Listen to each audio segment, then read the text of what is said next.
কুমিল্লার বুড়িচং ব্রাহ্মণপাড়া মিরপুর রুটের নৈরাজ্য বন্ধ হবে কবে? আমি গত কয়েক বছরে একাধিক ভিডিও তৈরি করেছি। আপনারা জানেন গত 4 বছরের ব্যবধানে কুমিল্লা 5 আসন, যেটি বুড়িচং ব্রাহ্মণপাড়া, এই আসনে 4 জন এমপি ছিলেন। আব্দুল মতিন খসরুর মৃত্যুর পরে আবুল হাশেম, এম এ জাহের এবং এখন হচ্ছে হাজী জসিমউদ্দিন। এই 4 জন এমপি হওয়ার পরেও কিন্তু এই এলাকার মানুষের ভাগ্যের পরিবর্তন হয় না। এই এলাকার মানুষের সবচেয়ে বড় সমস্যা যেটা ছিল, যে কুমিল্লা থেকে বুড়িচং ব্রাহ্মণপাড়া যে রোডটা, এই রুটে যে ভাড়ার নৈরাজ্য, জনগণ যে জিম্মি সিএনজি চালকদের হাতে, এটা নিয়ে আমি একাধিকবার ভিডিও করেছিলাম। আপনারা জানেন যে এই রুটে ভাড়া বাড়ার জন্য তেমন কোনো কারণ লাগে না। বৃহস্পতিবার হলে ভাড়া বাড়ায়, শুক্রবার হলে ভাড়া বাড়ায়, শনিবারে ভাড়া বাড়ায়, রবিবারে ভাড়া বাড়ায়।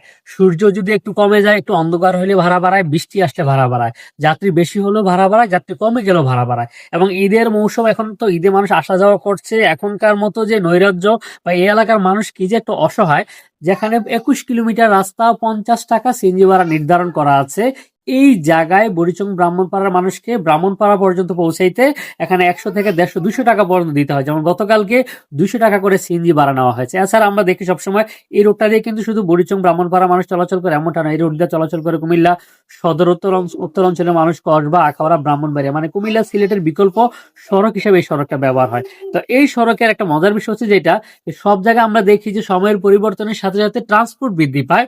এটা হয়েছে উল্টো। 90 দশকের কথা যদি বলে, 90 দশকে এই রোডে একটা বাস ছিল, লোকাল বাস। একটা ছিল গোমতী, মানে বিরতিহীন সার্ভিস, যেটা ব্রাহ্মণপাড়া থেকে ছাড়লে বুড়িচং, তারপর কুমিল্লা, মানে একটা ভালো মানের বাস সার্ভিস ছিল। এই রোডে ছিল টেম্পু, এই রোডে ছিল বেবি, এই রোডে নীল নামক একটা সার্ভিস ছিল, মাইক্রো সার্ভিস ছিল, মানে হচ্ছে অসংখ্য সার্ভিস ছিল এই রোডে। আর এখন সিএনজি দৌরত্বের কারণে বাস সার্ভিস গুলো বন্ধ হয়ে গিয়েছে। এছাড়া একটা বাস সার্ভিস চালু হয়েছিল ফারজানা, এটাও বন্ধ হয়ে গেছে। এখন এই এলাকার মানুষ রাস্তা খারাপের একটা দোহাই দিয়ে এতদিন ভাড়া বেশি নিত।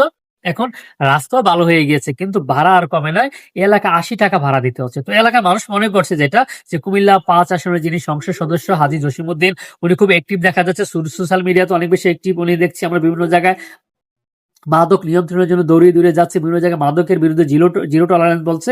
কিন্তু বুড়িচং ব্রাহ্মণপাড়া মানুষ মনে করে সবার আগে প্রায়োরিটি বেসিসে বুড়িচং ব্রাহ্মণপাড়া উঠে যে নৈরাজ্য, ভাড়া নৈরাজ্য, সিএনজি চালকদের যে নৈরাজ্য, এটা আগে প্রতিরোধ করা প্রয়োজন। এবং বুড়িচং ব্রাহ্মণপাড়ার মানুষের এই মুহূর্তে একটা বড় দাবি হচ্ছে, এই রোডে যেন বিকল্প পরিবহন ব্যবস্থা করা হয়। আমরা শুনছিলাম সোশ্যাল মিডিয়াতে অনেকে লেখালেখি করছিল, মানে এলাকার মানুষের এখন বড় গলার কাটা হয়ে গেছে রুটটি। এই রুট দিয়ে যে একবার যায়, দ্বিতীয়বার যাওয়ার আগে ভয় পায়। মানুষ বাড়ি ফেরার আগে ভয় পায় যে সামান্য টাকা নিয়ে তার বাড়ি ফেরা সম্ভব না। এই রুটে ভাড়া যে কখন বৃদ্ধি পেয়ে যায় মানুষ কল্পনা করতে পারে না। তা আমি হাজী জসিমউদ্দিন এমপি মহোদয়ের কাছে জোর দাবি জানাবো, এই রুটে অন্ততপক্ষে সিএনজি নৈরাজ্য বন্ধ করা হোক এবং বিকল্প পরিবহন ব্যবস্থা করা হোক। এবং আপনারা কি মনে করেন, বিকল্প পরিবহন চালু করা উচিত কিনা মন্তব্য করে জানাবেন। ভিডিওটি বেশি বেশি করে শেয়ার করুন। শেষ করছি এখানে, কথা হবে অন্যদিন অন্য একটা ভিডিওতে। ভালো থাকবেন সবাই, আল্লাহ হাফেজ।